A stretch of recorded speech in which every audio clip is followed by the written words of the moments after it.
వన్డేల్లో టీమిండియా ఇప్పుడు తిరుగులేని జట్టుగా మారిపోయింది. వరుస విజయాలతో అంతర్జాతీయ క్రికెట్లో ఆధిపత్యం చెలాయిస్తోంది. శ్రీలంకతో వన్డే సిరీస్ ఓటమి తర్వాత ఇంగ్లాండ్పై చెలరేగిపోయింది. వరుసగా 3 మ్యాచ్ల్లో గెలిచింది. ఛాంపియన్స్ ట్రోఫీలోనూ అసలైన ఛాంపియన్లా ఆడింది. అజేయ జట్టుగా నిలిచింది. అయితే ఏ ఒక్కరి మీదో భారత జట్టు ఆధారపడి గెలవలేదు. ఓవరాల్గా టోర్నీ మొత్తం చూస్తే టీమిండియా సమిష్టిగా రాణించింది. బ్యాటర్స్, బౌలర్స్ బాధ్యత తీసుకుని ఆడారు.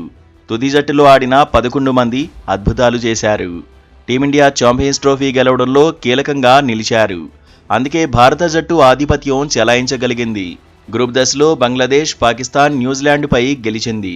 సెమీస్లో టఫ్ ఫైట్ ఎదురైన ఆసీస్ను ఓడించింది. ఫైనల్లోనూ కఠిన సవాళ్లను ఎదుర్కొంది. చివరకు విజయంతో ఛాంపియన్స్ ట్రోఫీని ముద్దాడింది.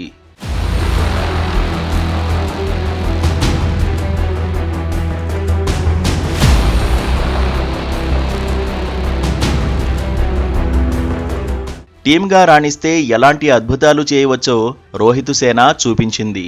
సీనియర్లుగా కోహ్లీ, రోహిత్ కేక అనిపించుకున్నారు. గ్రూప్ దశలో పాకిస్తాన్పై, సెమీస్లో ఆసీస్పై విరాట్ రాణిస్తే ఫైనల్లో కెప్టెన్ రోహిత్ దంచికొట్టాడు. సుమన్ గిల్, శ్రేయస్ అయ్యర్, అక్షర్ పటేల్, రాహుల్, పాండ్యా ఇలా ఎవరిని తక్కువ చేసి చూడలేం. బౌలర్లు కూడా అద్భుతాలు చేశారు. షమి, వరుణ్, కుల్దీప్ యాదవ్, జడేజా, అక్షర్ పటేల్, పాండ్యా, హర్షిత్ రాణా టీమిండియా విజయాల్లో తలా ఓ చేయి వేశారు. టోర్నీలో భారత జట్టు తరఫున శ్రేయస్ అయ్యర్ టాప్ స్కోరర్గా నిలిచాడు. 5 మ్యాచ్ల్లో 243 పరుగులు చేశాడు. విరాట్ కోహ్లీ 5 మ్యాచ్ల్లో కలిపి 213 పరుగులు సాధించాడు. బంగ్లాదేశ్పై సెంచరీ కొట్టిన సుమన్ గిల్ 188 పరుగులు చేశాడు. రోహిత్ శర్మ 5 మ్యాచ్ల్లో కలిపి 180 పరుగులు సాధించాడు. కేఎల్ రాహుల్ 140 పరుగులు చేశాడు. అక్షర్ పటేల్ 109, హార్దిక్ పాండ్యా 99 పరుగులు సాధించారు. బౌలర్లలో షమి మ్యాజిక్ చేశాడు. 5 వికెట్లు సాధించాడు.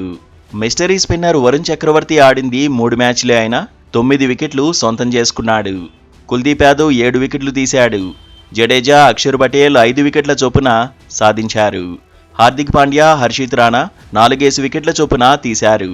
Captain Rohit, head coach Gautam Gambhir వ్యూహాలను ప్లేయర్లు పక్కాగా ఫాలో అయ్యారు. వరల్డ్ క్లాస్ ఆట తీరుతో మాయ చేశారు.